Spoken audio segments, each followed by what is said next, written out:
Hello chums, and I hope it's not incautiously optimistic of me to say welcome to spring. It's been here quite a nice, pleasant, warm day. I know I'm going to jinx it now and we're going to get rain and oppressive shite next week, but for now let's just say we've more or less turned that corner. The clocks change next week or something. So what have I picked up in the last few weeks? Thankfully nothing in the way of viruses, but these glasses are driving me nuts. Right, I've been on my travels a little bit, so there's been a couple of things I've brought back from North Wales. Now this thing I've commented on frequently in the past, the potential seaside towns for interesting second-hand book finds still holds true. But I'll start with a couple of local charity shop finds a quid ago. Now, science fiction, unless it's like been a big film tie-in or something like that, I've tended, I don't know, it's not like I'm against the genre, and I think there are exponents of it where I do like things like Ray Bradbury and J.G. Ballard.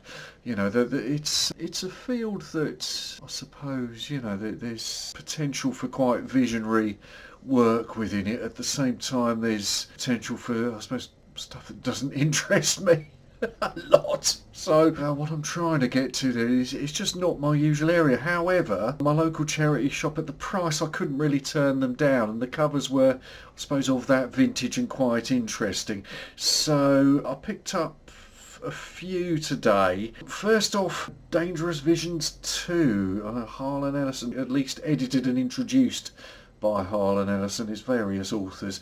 I don't think I've ever seen Visions 1, to be honest, but I couldn't turn this down. Firstly, the title, and secondly, the technological trilobite, I suppose that is, on the cover art just grabbed me. So we'll see. You know, I'll get into this and see how inspiring or visionary I think some of it is. On top of that, I really don't know this author at all. Eric Frank Russell, Deep Space. I do sort of like the cover. It has that, again, that look of 70s or 80s mass market, that sort of airbrushed. Who was that artist?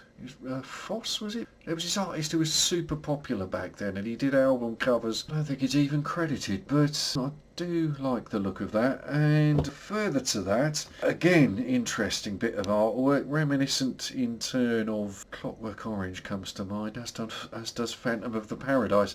Alfred Bester's Tiger, with that kind of sinister looking, whatever's going on with this guy on the cover there. So this is first published 1955. This is a 1979 edition. So again, not really an author I know. I don't have a clue what this is going to be about, but couldn't say no to it for a quid.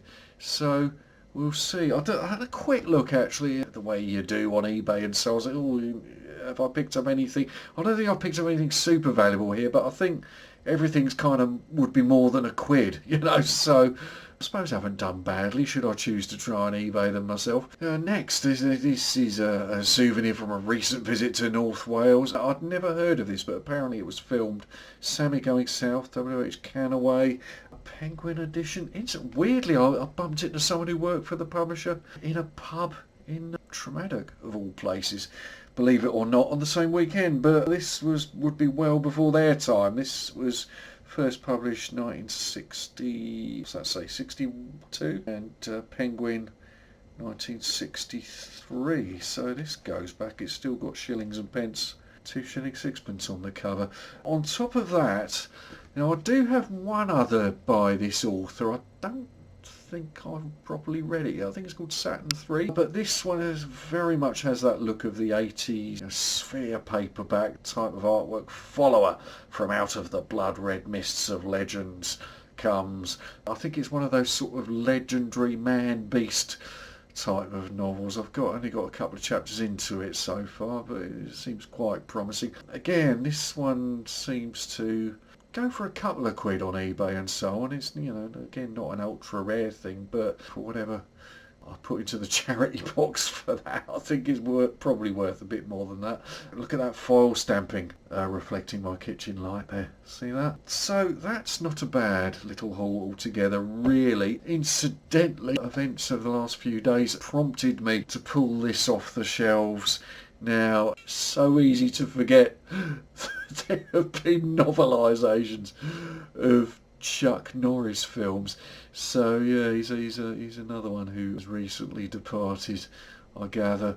I can't say I've watched the film all the way through, and I certainly haven't read this all the way through, but for some reason I felt the need to have on my shelf a novelisation of a Chuck film. Go figure. Anyway, that's it for now. I hope everyone's keeping okay, and that we will catch up very soon. Thank you. Bye bye.